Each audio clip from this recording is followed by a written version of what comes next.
reporting on the games you love by people who love to game. The MMO Reporter Network. You're logging into your favorite game, grinding out some gear. A couple of points added to your stats, and you have a virtual beer. Max level is pretty cool, but I'll remind you here, my friend. These games are not about the goal, it's about the journey and not the end. You're listening to MMO Reporter on the MMO Reporter Network, brought to you by Doghouse Systems. Choose your weapons with Doghouse Systems. Audible, find your next great read at audibletrial.com/MMO Reporter, and by GoDaddy. Put your website to work while you play.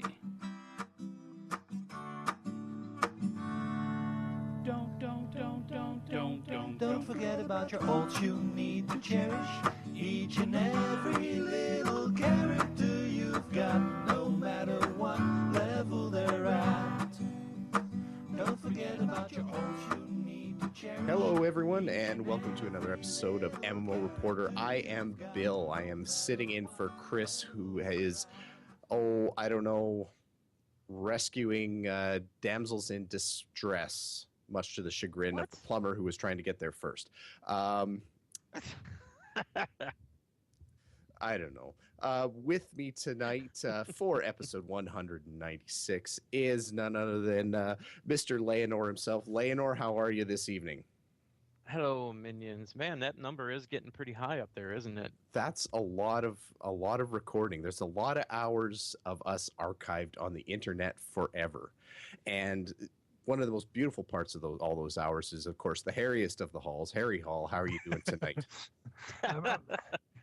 My age is starting to show by the number of podcasts that I've been a part of, because we're approaching a big number. We just had a celebratory episode number 200 for the Dutch podcast. Oh wow! So I'm kind of So getting old. the bicentennials are just they're all, it's old hat for you. Yeah, been there, done that twice. That's kind of the definition of a bicentennial, isn't it? Anyway. Yeah.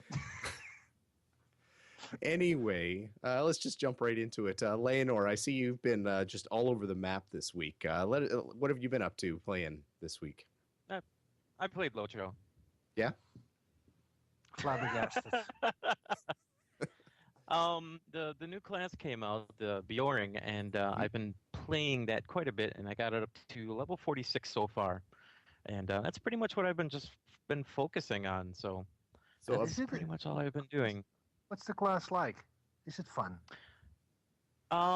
It's a mixture of a bunch of things. It's kind of like a brawler DPS class, a tanking class, and I haven't really messed with it, but it's like a healing support class. I mean, it's kind of like all around, all over the place. The only thing that this class doesn't have is range. So it's a little strange. I need more points to go down the tree to get the other skills that are later on, so I can start figuring out how those work. But yeah, it seems to be like a all-around class. So what you're saying is it's still not as overpowered as a warden. No. Is that still a sore point after all those years? Well, Bill, what have you been doing? Well, for me, the big one has actually been playing World of Warcraft. I jumped in on day one. Chris and I actually had a stream with Josh Augustine joining us in play, if not in voice. And I've had so much fun playing World of Warcraft again. I've been talking about it in the context of nostalgia a lot in the weeks kind of leading up to the expansion, but the expansion is actually, it's like nostalgia plus fun now. I'm just thoroughly enjoying it. I've run through kind of the introductory zone, which is the guide to getting you back into Draenor, and gives you a bit of the setting about who you're facing, and throws out a few lore names that I won't spoil for anyone who hasn't run through the beginning yet. But it's just so cool. It's been an absolute blast. Do you have your garrison yet? I have my garrison. I have my garrison actually up leveled to level 2. My character's level 92 right now. But that's not even the most fun thing. So the garrison is built up and it's level 2. So when I say that you've got a garrison at level 2, that means you've got a few more plot points that you can put down buildings and that kind of thing. You also get a little bit more exposure to extra minion missions, which you would love, Leonor. It's just the minions that you've got are just off the wall. And yeah, it's fun. So what I've actually been doing almost as much as questing my own character is actually doubling back to my garrison, making sure that all my minions have something to do, and it's just glorious. I feel like they stole this from Eve. Yes, and exactly. Put it in there, just stuff that could happen on its own, so that you can sit back and twiddle your thumbs while progress is being made. Well, it's Eve and Knights of the Old Republic, or what is it? Star Wars: The Old Republic. Yep. Because it's basically that system, but wowified. Yep. And having this real-time timer pulling you back in, because if you don't, you feel like you're wasting time that otherwise could have been spent by efficiently allocating your minions, your followers. Minions are just sitting around being lazy thugs. I mean, geez. That's evil. It's an evil process to keep you logged in. Yeah. Because after you can't not have them doing stuff. Yeah. The good thing is they at least had the courtesy to give you, there's a few missions that you can take that are 10-hour missions. So they give you at least the opportunity to go to bed at night and not feel bad about yourself. By the way, there is one thing that I find annoying. I'm aware how statistics work, right? I mean, I know that if something has a 92% chance of succeeding, that there is an 8% chance of failure. In World of Warcraft, having a 92% chance of succeeding with a follower mission is a 100% chance of not succeeding. I have not seen, and it's for if you haven't played it, you have slots where you put your followers in to undertake a mission, and you see this enemy or enemies that have a certain skill that you can counter by having a follower in a slot that has a counter skill. So you see blue icon, you need to put in a follower with a blue icon to be able to up your percentage of success. And if you have the correct counter, then you have a 100% chance of success. If you don't, then the percentages go down. I think 92% chance of success in killing 10 wolves is a pretty damn good chance of success. Mm-hmm. I agree 100%. Sorry. Yes. I agree 99%. Oh, you disagree? So you disagree with me? Is that what you're saying? Oh, no, not at all. No, it does feel a little bit like somebody's like inverse diffraction in that formula somewhere or something like that. Because I've had a whole bunch where, like I've decided I'm okay with like a 72 or a 73% chance as long as it fills up my quest queue and everybody's busy. So I can tolerate a little bit of failure, but I'm pretty sure my failure rate went on missions that I have supposedly a 75% chance of succeeding. I'm pretty sure I have a 75% failure rate so far. Right, so that's the thing that bugs me. So, but want to continue the WoW discussion, or do you want to go through your list because it's fine? Sure, no, I'll carry on here. Yeah, so WoW was good. I'm still in the first zone, past the starter zone, and haven't finished off all those quests, but it's been really good. Yeah, been really good. I've jumped into Shadow of Mordor as well, and I don't know. I think I'm just not very good at that style of game because I still die a lot. I'm starting to advance the story and I'm getting there, but man, I create a lot of vengeance opportunities for the other people in my Steam list. So for those of you that aren't aware, if you die in the game, it sends up a little alert to everybody else playing or Shadows of Mordor at that time to say, you have an opportunity to gain revenge for your friend who just died. Oh, he just died again. Oh, you can get revenge again. Oh, he just died again. So, yeah. I'm there to help everyone else. That's it, really. It's not that I'm just terrible at the game. It's that I'm really trying to give everybody else the opportunity to level up their dude. Right. Played Hearthstone a little bit. Hearthstone has actually been my queue filler for World of Warcraft. World of Warcraft, believe it or not, on the first couple nights, and we'll talk about this a little bit later too, the queues were insane. Now, we streamed actually on Friday night, and that was, on Thursday night, so on release night.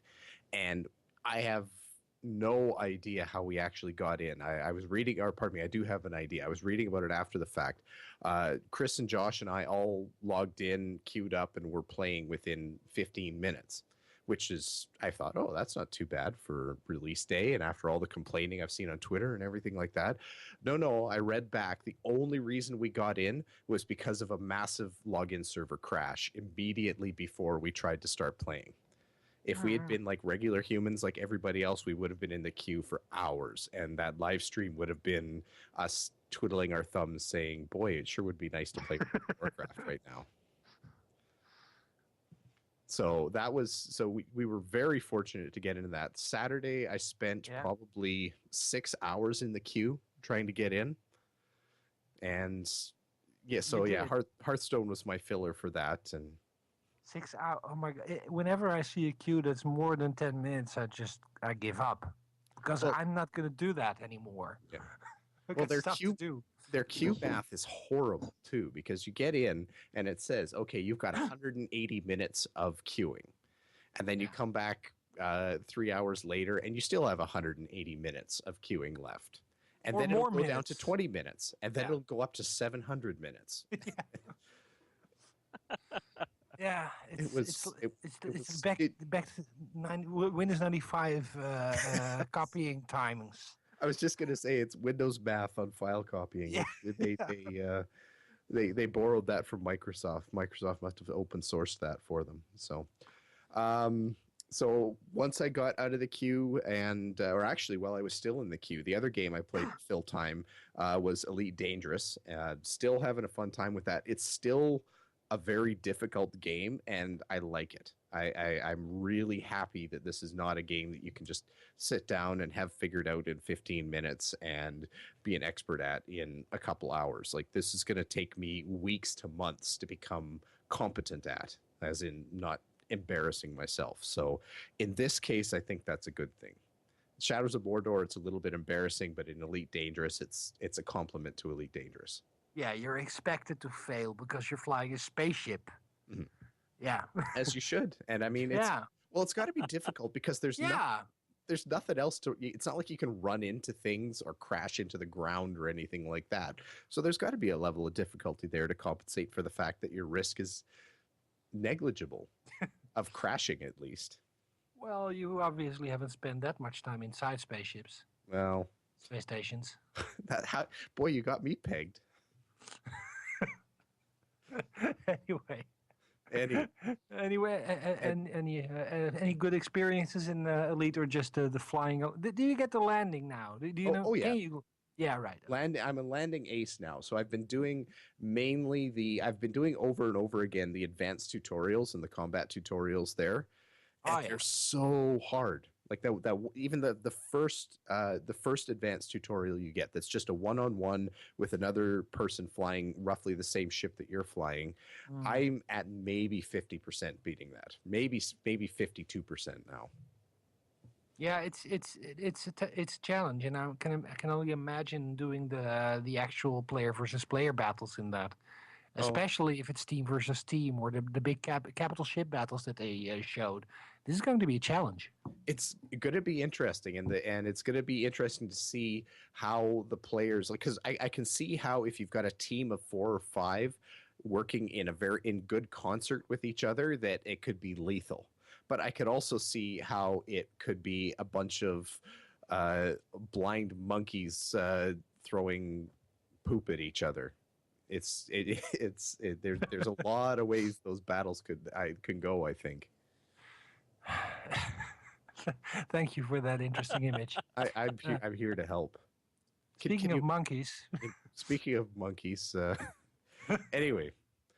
Speaking of monkeys, just the other thing I wanted to throw in there, I took the recommendation from last week and watched the World of Warcraft Looking for Group movie that came out at BlizzCon this year. Really good marketing film that makes it seem like a grassroots thing.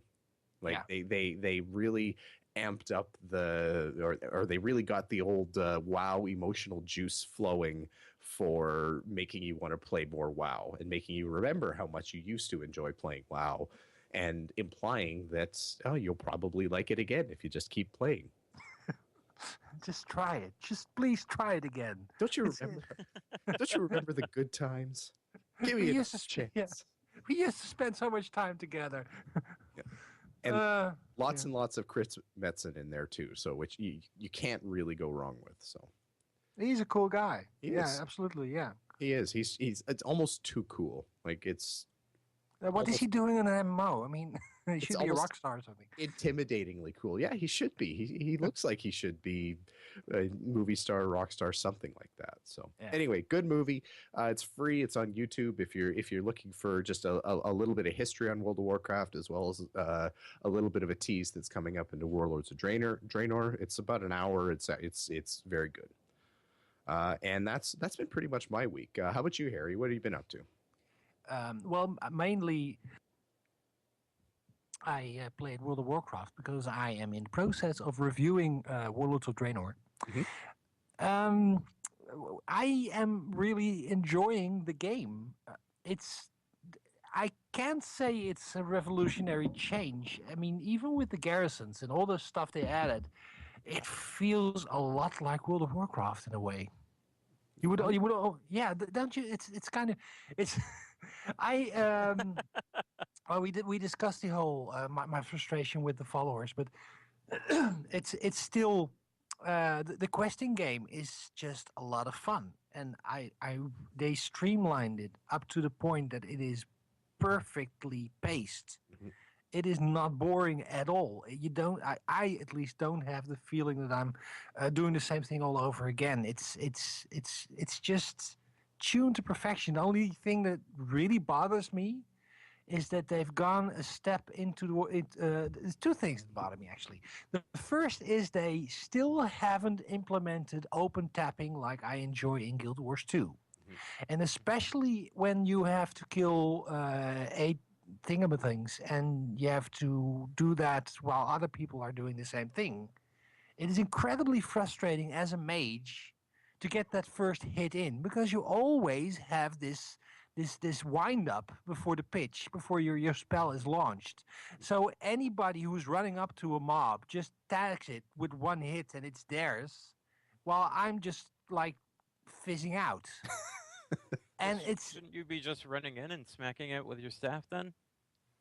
That's not the mage's way, because I'm like, I'm extremely squishy. I mean, there are a lot of these situations that you just don't want to be toe to toe. And the basic thing for a mage is you start attacking them at range, then they run towards you, and you try to kill them before they reach you. It's just like a hunter in World of Warcraft. So it's very annoying that you can't share credits on a tag. Mm-hmm. With those quests, and sometimes you do.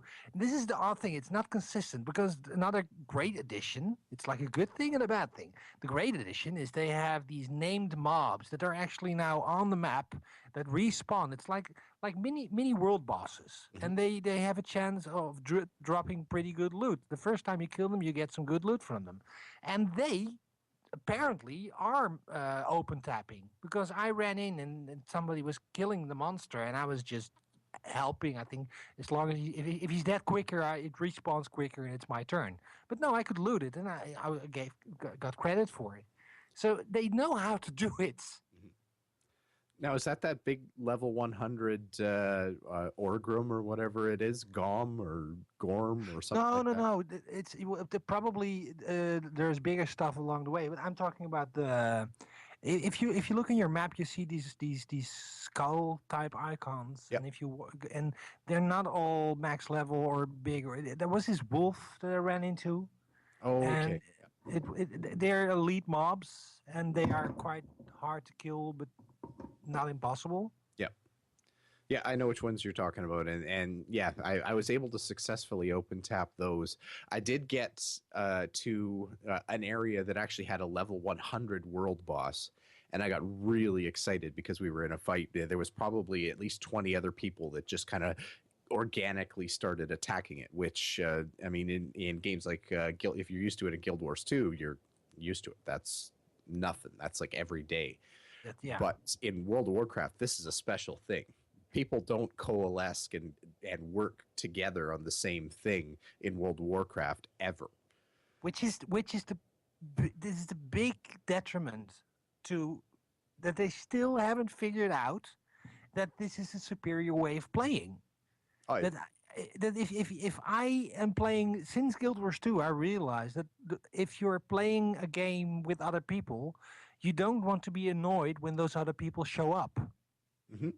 Oh, and that's the whole point of my story. I showed up, we did this, it was a great fight. It lasted like 5 minutes, and I got no loot. And I was sad. And now I'm never going to fight Gom again unless I get the first tap. See, you are a WoW player at heart. Yeah, exactly. I've got it figured out. And another thing that I'm kind of annoyed with is that I don't know why, but they seem to be taking a page from the Elder Scrolls Online in their storytelling.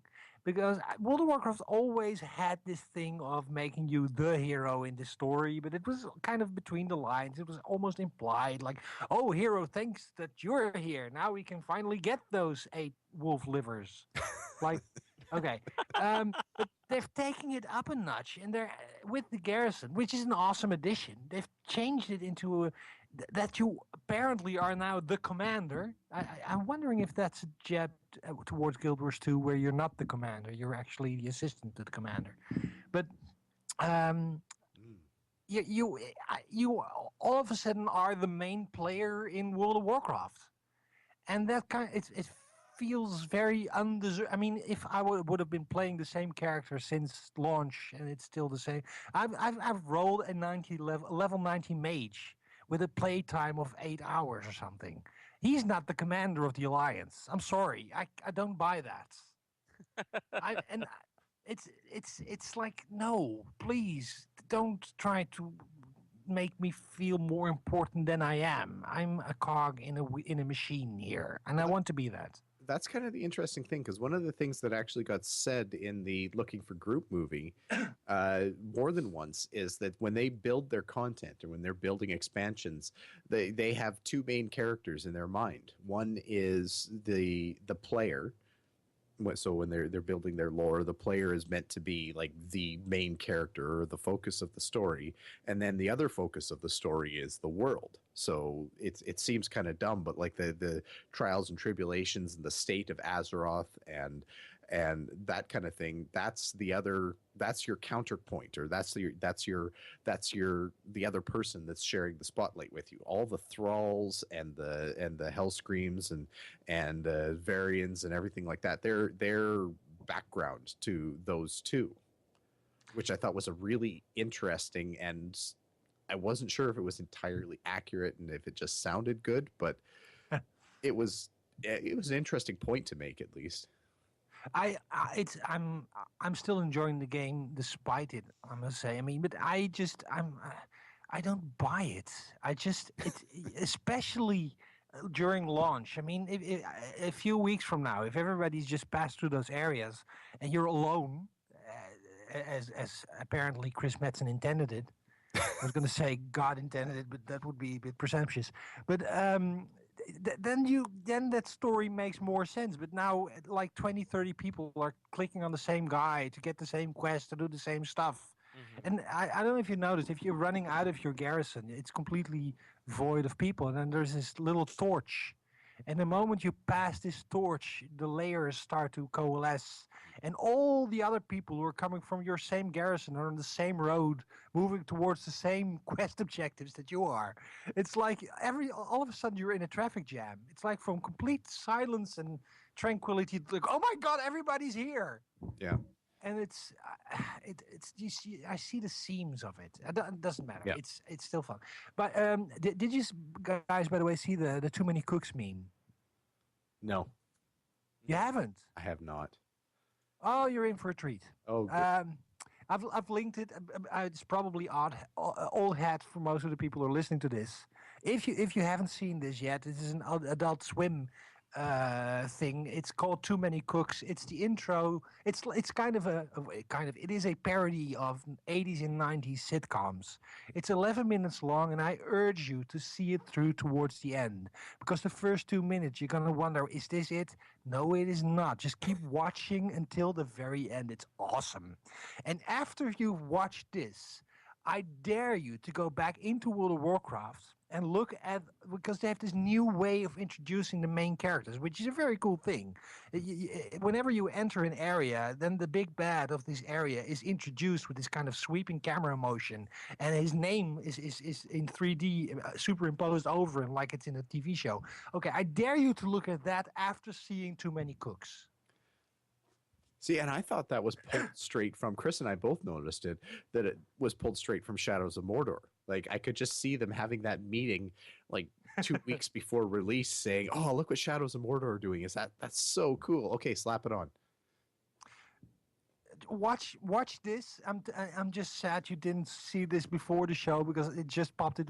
Watch the Too Many Cooks, and I'm very sorry, because if you're even slightly musically inclined, this song is going to be stuck in your head for the coming weeks. Oh no, I apologize. Okay, I'll wrap up quickly. Objection. Exactly. To counter the big MMO moments. Oh yeah, just short. I'm playing LOTRO again. I'm kind of liking it. I'm just doing the big story, the epic storyline. It's kind of fun. It's nice diversion from World of Warcraft. And to counter my MMO playing, I'm playing a completely solo single-player adventure game, Phoenix Wright's Trials and Tribulations. I've played several Phoenix Wright games, and I'm playing them out of order, which is kind of frustrating, because there's this big plot twist at the end of this part that I already know, because I had to review part 4. I'll save you the trouble. It's a graphic adventure, point and click, anime style, solving crimes and doing Perry Mason style trials, actually.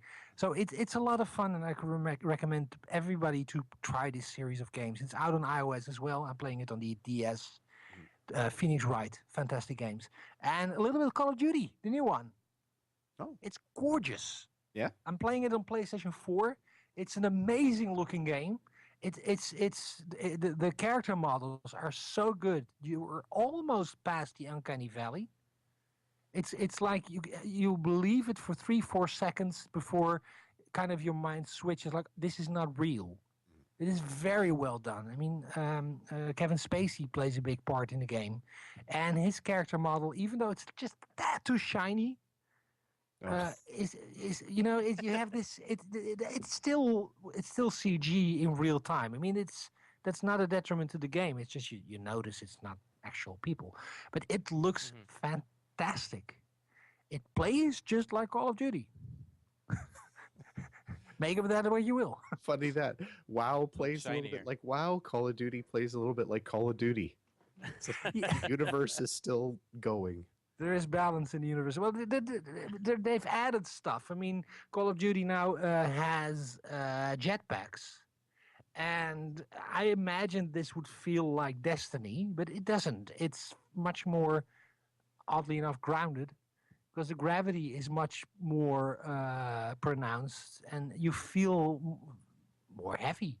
If you use your jetpack, you go up quickly, but you go down just as quickly. While in Destiny, you have this floaty sensation that you can just basically float around and shoot things from the air. In Call of Duty, it's just a very big, fast jump, and it's still it's still a nice addition. The verticality is a good thing to add, but other than that, it's the single player campaign especially is just the same trial and error kind of running through a linear level as it's ever been. But cool and fun to look. It's There you go. nice. Okay, so that's been my gaming experience. I think we have to move on to the news. Don't you think so, Bill? Let's move on to the news. Just really quick, though, I wanted to throw out there that anyone listening or pulling the podcast through iTunes, go and if you're feeling inspired, go throw us a review. We'd just one more way that we like to hear from you and see how it's going. If you are reviewing us on anything other than the North American iTunes store, shoot us an email. We'll have all our contact information at the end of the show. MMO.reporter@gmail.com if you want to. Just let us know because we'd love to put those reviews into the show as well. So let's listen to some music and have some news.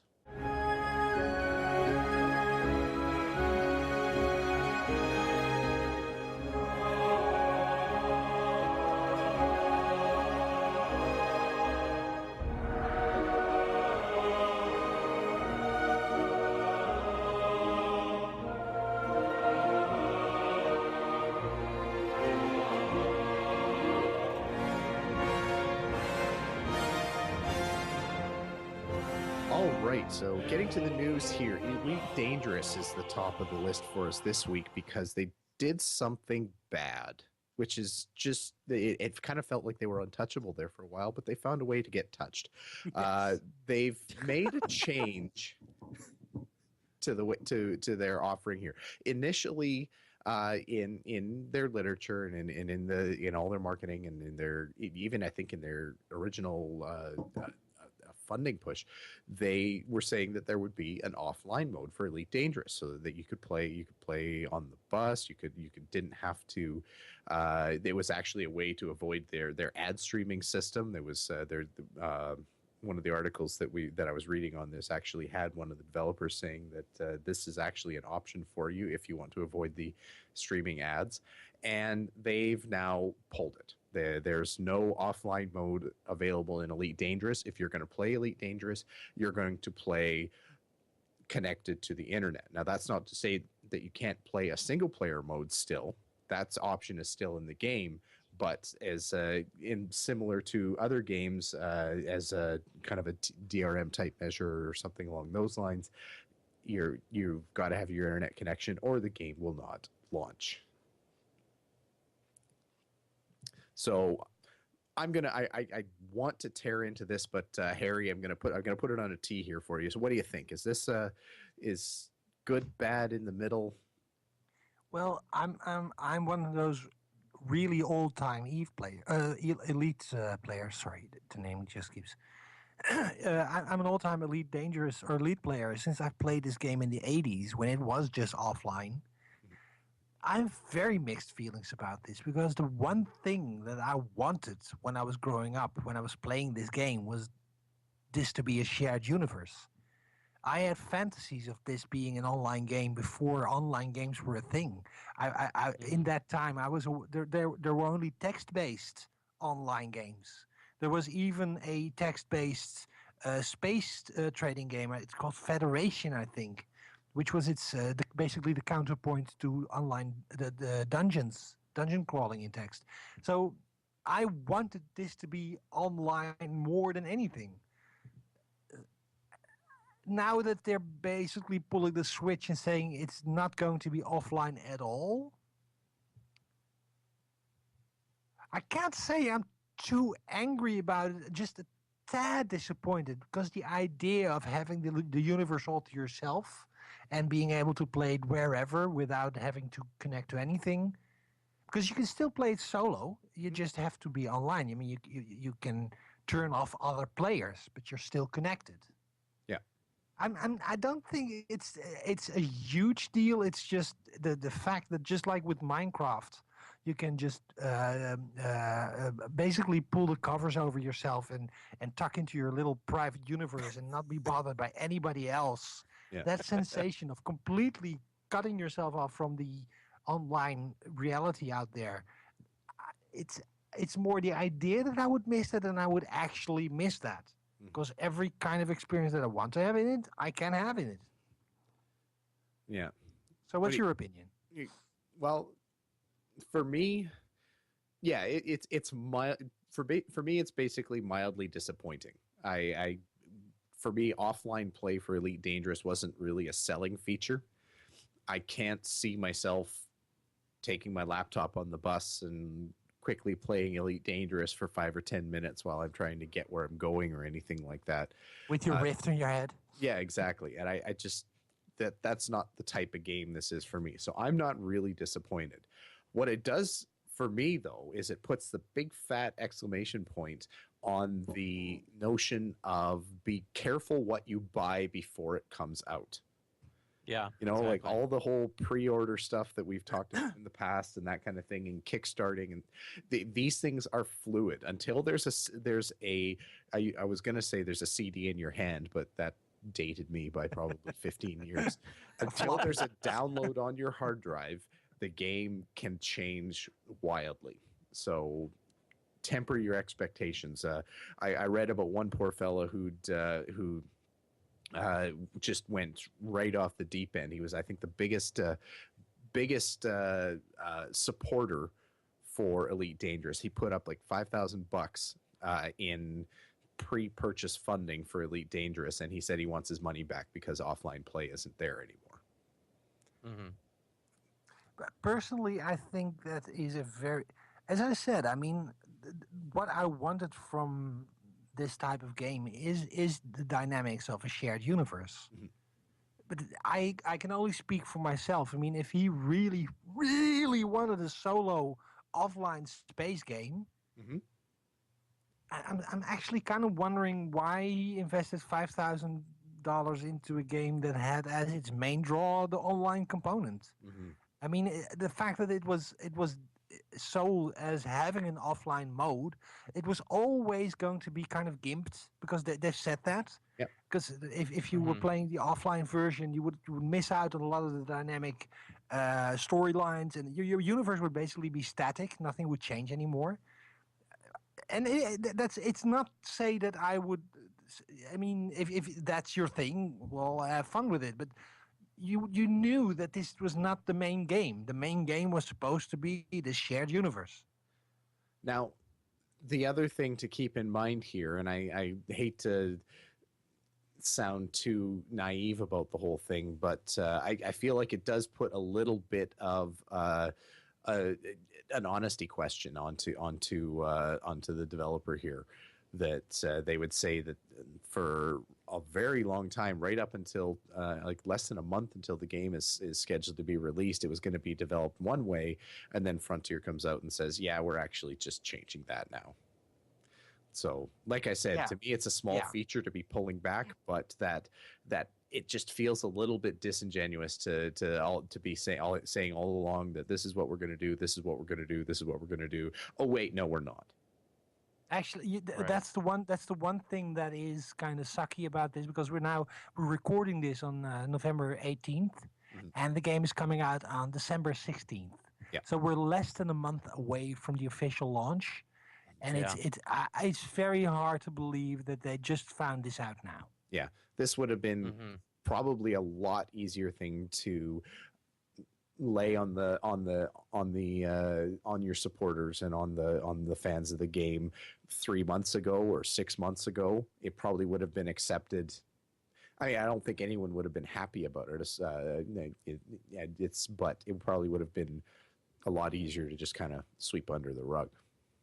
Well, and the last thing I'd like to say is that the big danger of Kickstarter is that you are developing publicly. Yeah. And I do think that a designer should design a game that is the funnest it can be. And if that means cutting certain features, please. For example, I think Overwatch is a good example.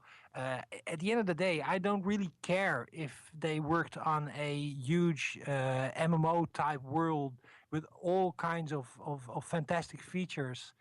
I really don't care about that all going away if the end result Overwatch, which is a small part of the design of Titan, supposedly, if that is good in its own right, then all that fictitious game stuff that didn't happen doesn't matter because I didn't know it was there and I just get the end result. Yeah. And with Elite Dangerous, people are very much involved in the development, at least in their mind, because they have this forum, they're talking about it, they feel part of the entire decision-making process, and they see this game grow in their mind as well as on their screens in ways that the developer might not see as an end result. Can you imagine what would have happened if Titan had been a crowdfunded project and then just yanked? I think we'd have seen an explosion that would have paled Gamergate. Well, it would have. You thought That would Kim have been Kardashian's huge. butt was going to break the internet. That would have actually broken the internet. I almost want to see that now. Just to see what would happen.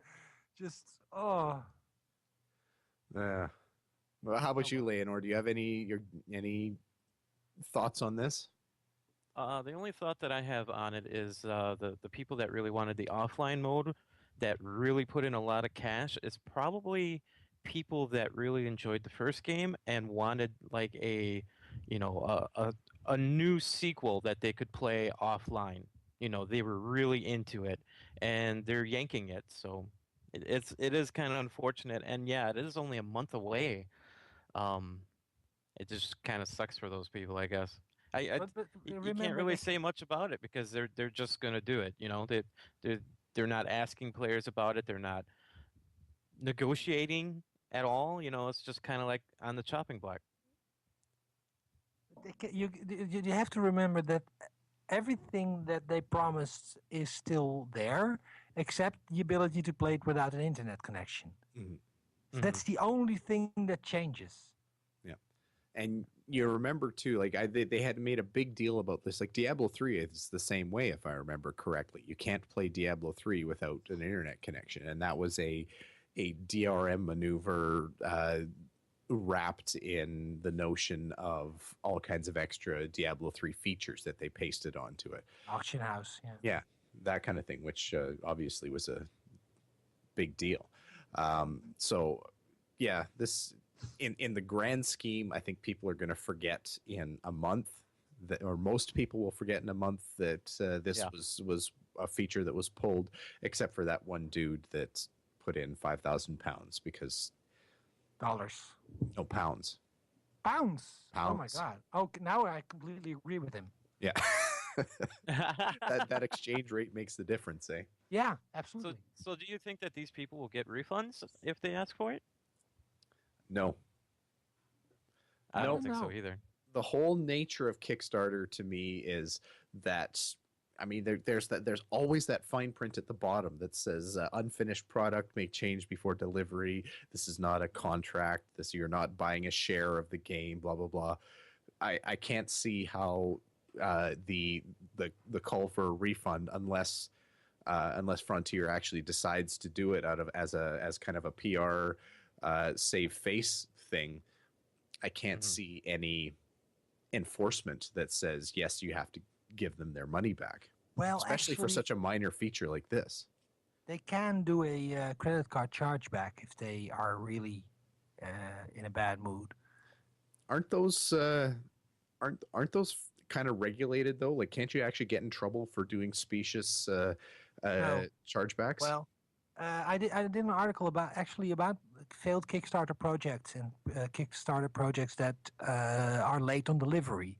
And you can I've called the credit card company for this, so I know from their mouth to your ears that I think there is a cutoff date that I think it's a year after the transaction. If you feel cheated or things are not delivered as promised, you can request a chargeback to your account, and you have to offer proof of the promises and everything that you think is important to that, and the credit card company can decide then to actually go ahead and charge back your card. there is this. Do we have time for a Kickstarter anecdote? Because there was this guy who actually abused this system, and that's the reason why Kickstarter at least has become very cagey about it. But still, it's the credit cards company that decides whether or not to charge back your card. It's not Kickstarter. It's not that Kickstarter or Frontier can say we don't agree with this. It's the credit card company that says that. There was this guy who pledged a lot of money to all kinds of Kickstarter projects. And the moment that the Kickstarter rewards were sent out, basically in the mail, he charged back his cards. Ooh. And that was a very sucky thing to do, because not only did he steal from all those companies starting up their business, he also did this, for example, for small projects. And if you have a project with a $5,000 budget and your big backer who pledged $1,000 just suddenly charges everything back, and you still have to deliver all those items. You actually did deliver those items. You make life difficult for a lot of starting little companies. So there's some precedent for people actually charging back after a long while and getting their money back. Dang it. Friggin' humans. Humans suck. Yeah. Especially when you get like 40 of them all in a room together. Oh, that's terrible.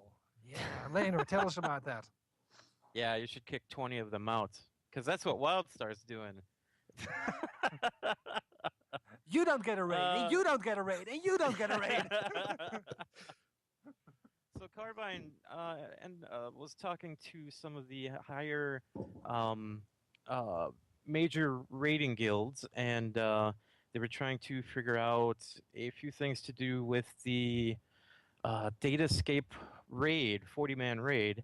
And they said that across the board, the guild said that they have a lot of stress and a lot of pressure to try and get 40 people together and have them all do the same thing to attack the same raid, and that it should be less people in a raid. So Carbine has dropped the raid down from 40 people to 20 people. The damage is all scaled down from the bosses, and it's all working for a 20-man group now. Yep. Will soon after they've changed everything. Yeah. Because they're basically Yes. very in the process of tuning it downwards. So I don't think this is a bad thing. Do you think? I mean, if the numbers say nobody's playing the 40-man raid, why would you want to have a 40-man raid in your game? Yeah. It's pretty simple. Yep. I don't know. I'm not enough of a raider to be able to say whether 20 or 40 is the best thing ever or anything like that. But just the concept. I mean, I was only a little bit kidding at the start when I said friggin' humans. The notion of organizing 40 people to all coordinate their various efforts onto a single boss just seems like the most horrible things. Like, imagine in real life, and you're working on Project X that has 40 people all on it. In order to get 40 people all working on our project, that's like weeks and months of coordinating and meetings and phone calls and calendars and post-it notes. It's a disaster, and that's when you have months to get it figured out. Imagine when you've got like 3 hours to get it figured out. Actually, there was this book just came out in the Netherlands. Been big research into the effectiveness of meetings. Turns out meetings are not effective at all. Having 10, 12 people together in a room to discuss something is not only not working, it's actually counterproductive, and people feel like their souls are sucked out of them by attending these meetings. Nobody actually gets stuff done. The people who talk the most are usually the less competent. So the result of that was basically, if you have to talk to somebody, just do it one-on-one. So I think 3-man instances in Lotro are the sweet spots. No, but seriously, 40. You heal 40, high tank, and you whatever you do, just do it. You see, it's even simpler. You see that guy, we'll kill it now. Okay, let's kill it. Kill it, kill it. Yes, kill it. Go.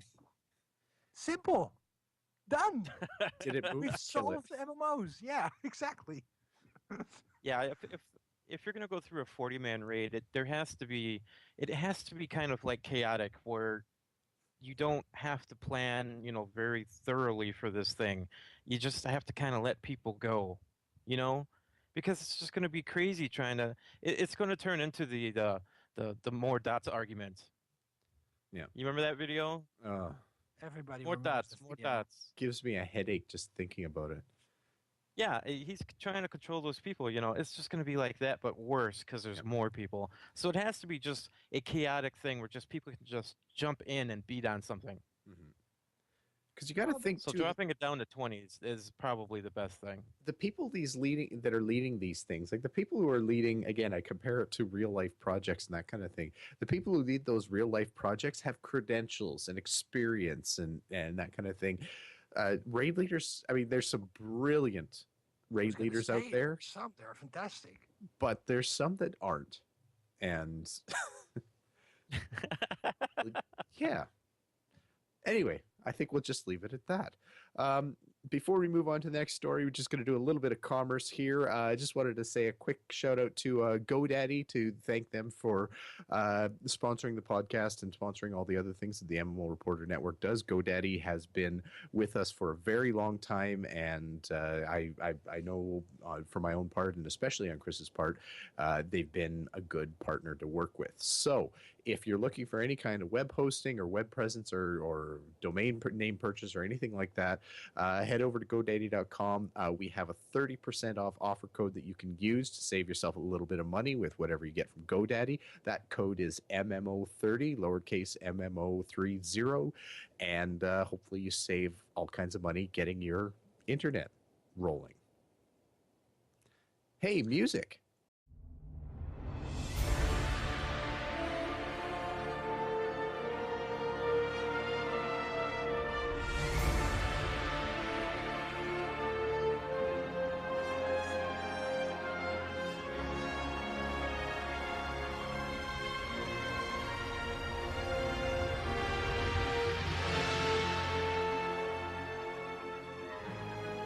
Okay, EVE Online is kind of blowing my mind here. EVE Online, the big space simulator, that's definitely not like a spreadsheet. They have an idea, and I'm kind of amazed that they have this idea now, 10 years into the game. Everybody I've talked to who played EVE Online for the first time, and I've tried to get a lot of people into EVE Online, mostly unsuccessful. Who am I kidding? Always unsuccessful. With the first minute they enter this game and they have this ship, they complain. Why can't I control my ship directly? This is not a new complaint. This is a complaint that's going back to the birth of EVE Online. And after 10 years, 11 years of EVE Online, what do? They're going to turn manual control of the ships over to the players. After 10 freaking years.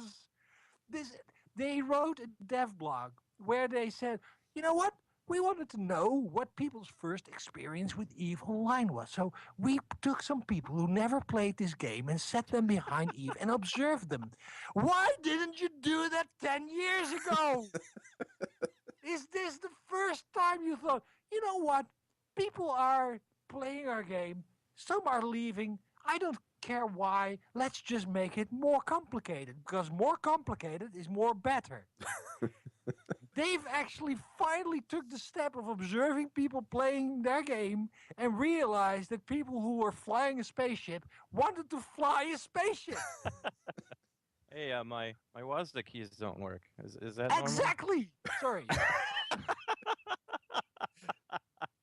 I have played EVE since, I think, 2008. Whenever I load up the game, my fingers still automatically go to the WASD keys for my left hand, because that's the way you play a game. Okay, so they sorry, it's getting to me. Are you going to be okay? Do you need a hug, Harry? I'm just baffled that people who are tailoring a game to about 250,000 people, more people than were living in their own native country. After 11 years, discovered that people wanted to fly the spaceship. in a spaceship flying game. Okay, so they're now adding WASD controls to your ship. So whenever you, Features. yeah, here's a feature in your space flying game. You can now fly in space. Here's a shock. You know what's missing about this space flying game? The flying in space bits. You know what? We'll add it after 11 years. I can see that. That's the design meeting, like 12 years ago. Yeah, you know what? In the 11th year, that's the sweet spot. That's when we need to get the space flying happening. Forget the first 10 years. That's just warm up. I'm just realizing this is just after they decided to go from 40-man raids to 20-man raids in Wildstar. Evil Line decided this. Maybe their meetings were consisting of 40-man Wildstar raids. They've taken them down to 20, and all of a sudden decisions were made. Changes were implemented. Designers were put to work. Spaceships were flown with WASD keys. Everyone was happy. There's no other reasonable explanation. That and Half-Life 3. Bill, I think you have another story for us. I do have another story. This is just... This makes us happy. This makes me really happy. This is glorious. This is just... I have no words. So, anyway, Reddit is a thing. Some of you might have heard of it. On Reddit, there's a subreddit for World of Warcraft. As you can imagine, this is a fairly popular subreddit. As you can imagine, when there's a new expansion coming out for World of Warcraft, it's going to be a wildly popular subreddit. So, okay, so the internet has been around for a long time. I'm doing a lead up here. I'm honestly getting somewhere. Honestly, building this, yes.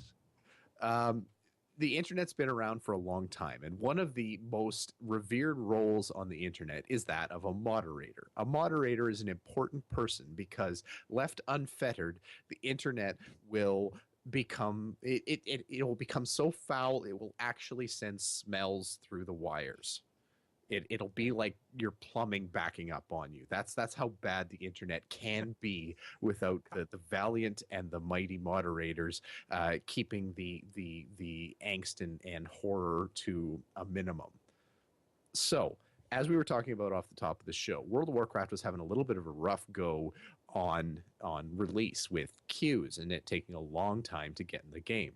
One of the moderators for the World of Warcraft subreddit, the /r/wow, decided that he was going to protest in the only way that he thought he could actually protest and affect something. And that was to just stop moderating. Not only that. if that was what he was doing, like, okay, you know what? I'll take my hands from the keyboard. You guys are on your own. I kind of would have think, yeah, sure. That's not what he did he, Bill? No, that was just the beginning, because you know he took off his little moderator hat and said, "Okay, screw you all, I'm shutting it down." Bang. So let's recap. The one place people go to when a game is not available to play is the forums or the Reddit page of said game. This is the sole function of a Reddit page or forum page, to be there when people can't or won't play the game.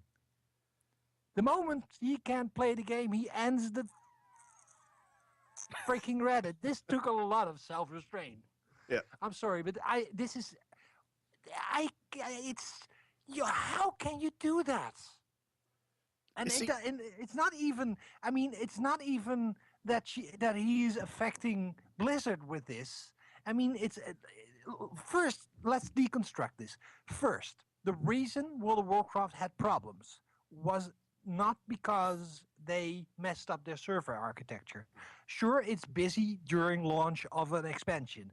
You know this. My rule is you don't play on day one of an MMO or an MMO expansion. If you do this, you will have a bad experience. This is not new. And you can say in an ideal world it shouldn't be, yeah, sure, but we don't live in an ideal world. So live with it. Second, the main reason World of Warcraft had problems was by this massive DDoS attack, which took away people's ability to log in because their servers were flooded by an attack. So there's two things that you know. And then if you know this and you know it's not mainly the fault of the company that's handling this game, how can you be such a dickhead and punish the players of the game by taking away their refuge while they're trying to sort through this whole mess? I think he is complete and utter. He's not nice.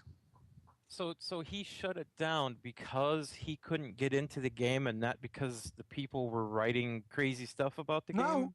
No, he said, and this is literally what he said. He said, if I can't play World of Warcraft, nobody can use the Reddit. I will turn the Reddit on private so nobody can post or read it until I am able to log into the game, and only then I will turn back the Reddit. Basically, it was an incredible tantrum. He held Reddit hostage.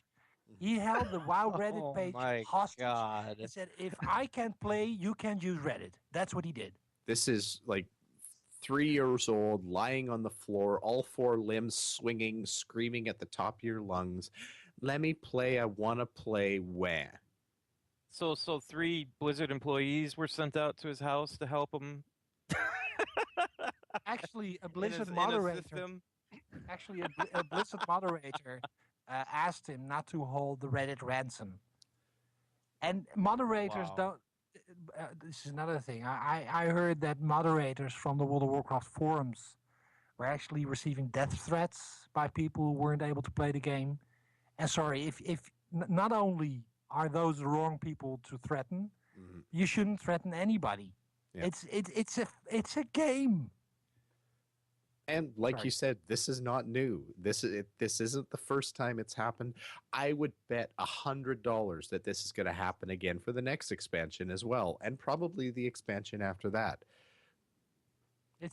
You have to realize that, and I'm also wondering, these people who make these games, the companies behind them, and especially Blizzard, are extremely passionate about their product. If I know Blizzard, I don't always agree with their choices. I don't like all of their games, but I do know that this is a company that is incredibly passionate about creating something that people find fun to play. Not just, of course, from a commercial perspective, but they want people to have fun. That's in their core of their being. So if things don't work the way players want them, they're at least as unhappy as the players, probably more so. They're not laying in their bed of money just like, ha ha ha, the fools, trying to play our game and they can't, ha ha ha. They are working their freaking asses off to get things working again. And I don't think you are as entitled as you think you are. It's actually as a player. Kind of cool in that Looking for Group movie, one of the guys they actually had speaking for a significant amount of time through it was the head of IT for Blizzard. And talking about some of the technical issues they've run into in the past. They actually talked about Encourage when all the servers were trying to open the gates and every single person on the server was crowded in the exact same zone, and you were essentially playing like World of Slideshows, and it was they talked about that. And yeah, you could tell that this is not okay for them. This is not this is not them shrugging their shoulders saying, oh well, it'll fix itself. But if you can play World of Warcraft and you definitely need something else to fill the MMO feeling, I think Leonard got you covered. Yeah. Well, yeah. Well, this is going to just, they're not going to be playing WoW anymore after when they play this anyway. I mean, this is huge. This is going to be. That's why we put it. This is why we put it at the end of the show. This is absolutely huge. This is going to be queues of like days instead of hours. This is our showstopper. Yep. Yep. So there's a new feature added into a very, very popular game called Goat Simulator, and they are adding in a MMO feature. I mean, come on. They actually showed the trailer is a really intense look at the development time that went into adding the MMO features, and it's pretty brilliant. The trailer really speaks for itself. What I find fantastic is that they will have faction warfare between sheep and goats. That is awesome. And the one thing I'm looking forward to is the moment that people are screaming in their forums like, "Sheep are overpowered! Nerf the sheep!" And that the developer says, "What am I, a nerf herder?" This has to happen. So there are a couple of cool features in here. There's a list, but I'm only going to go through a few of them. There are 5 classes, which is Warrior, Rogue, Magician, Hunter, and Microwave. And I've seen the Microwave. It's 2 legs connected to a microwave, and you can walk around and shoot pizzas at things. How much is this? This is a free add-on to Goat Simulator. Screw it. I don't have the... I should never use the phrase "screw it" when you're goats. But how much is Goat Simulator at this point? I think it's 15, maybe $10. I think it's $9.99. You know, this is the perfect Steam sale game to buy. If this goes under $5, this is the game to get. This tells you that everything you need to know about the collector syndrome that happens around Steam at sale time.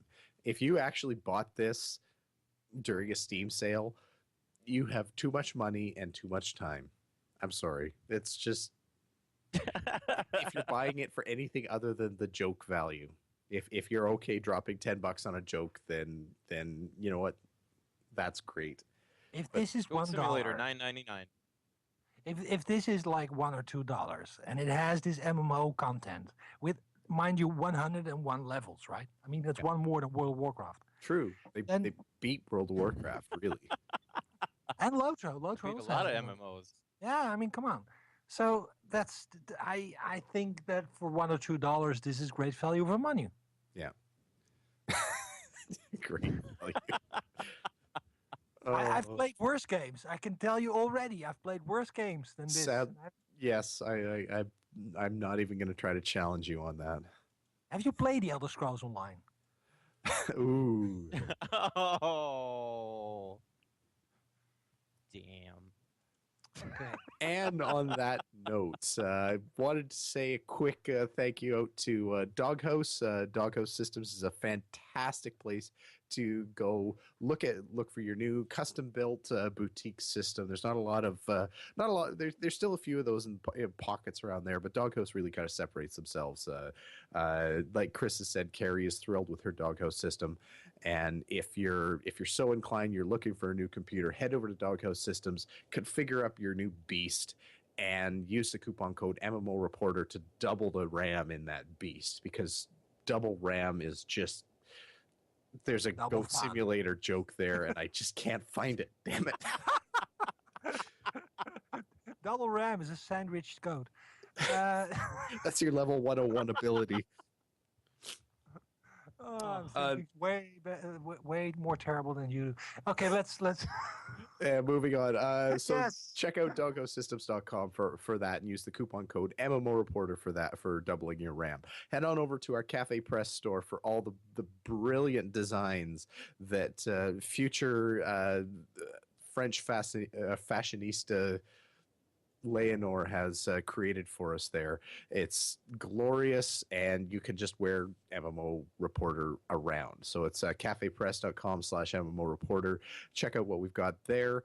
And for everyone else too, if you're looking to just help keep the MMO Reporter network going, patreon.com/MMO Reporter to lend us your support. We've got some wonderful patrons already. We thank you guys so much, or thank you all so much for helping us keep the whole show going.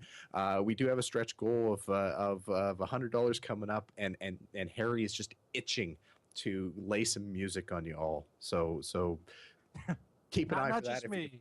Not just me. Chris too. I know Chris is just it's like Christmas is coming, but it's actually already passed. It's like you're on January 6th and haven't celebrated Christmas yet. That's what Chris is like right now. with this song he wants to release. So check it out, patreon.com/MMO Reporter. And Bill, why don't you tell everybody how everyone can get a hold of us? Why, sure, Bill, I will be happy to. Check out our website, MMOReporter.com is the central hub for all the MMO Reporter goodness, and including the MMO Reporter podcast and all our brother and sister podcasts.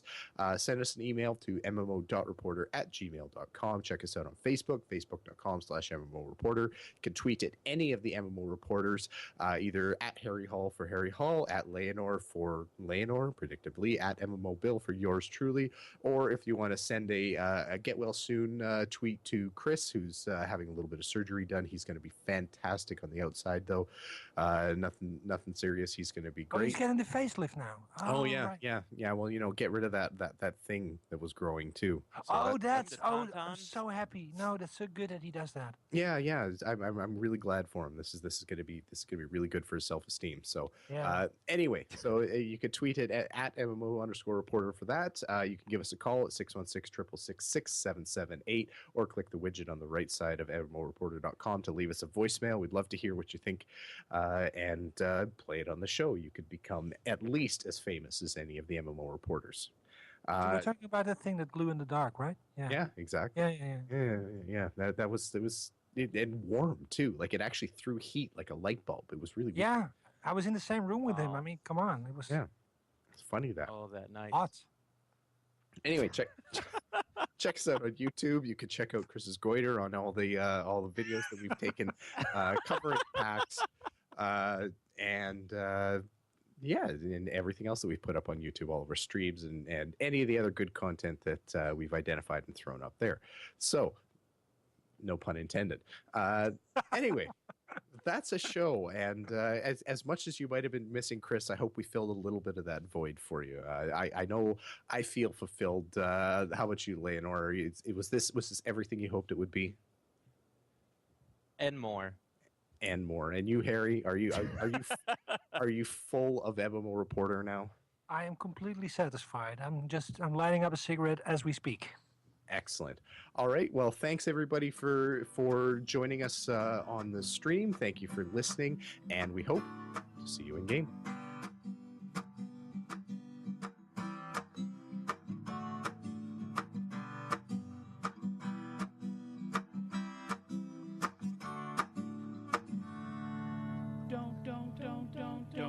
Don't forget about your olds you need to cherish.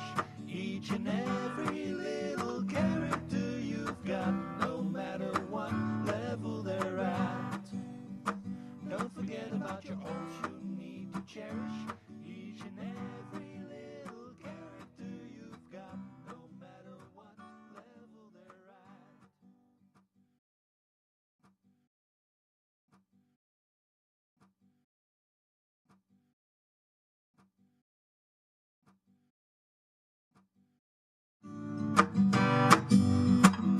Thanks for watching the video, everybody. Don't forget to check out all the other podcasts at MMOReporter.com or by clicking on any of the links here.